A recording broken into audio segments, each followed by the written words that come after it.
In this video, you learn how to move parts or surfaces, rotate bodies precisely, scale geometries, and mirror features or parts. Let's get started. You really now entered on your Onshape document. For the demonstration, we have a sample model ready. Okay, to begin, click on the Transform tool from the toolbar. The dialog box appears. Now you can use transform on solid parts, surfaces, or even imported geometries. So to move a part, select the Translate by Distance option. Now pick a part,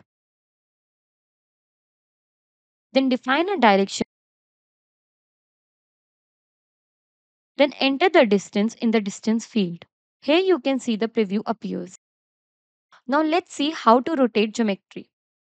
So choose a rotate face or a body.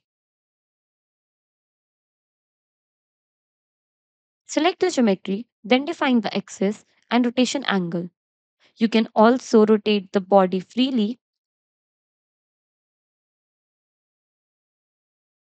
or you can also enter the degree for precise positioning. Here you can see the preview appears. Okay, so to resize, choose the scale option. So keep in mind that scaling affects the entire part including the sketches and feature. Okay, select a base point to select the model. If you want to uniform scaling, use the origin as the reference point. Define the scale factor. Here you can see the preview appears.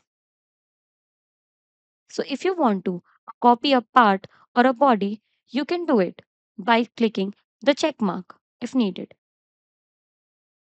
Once you're really done, click the green check mark to confirm it.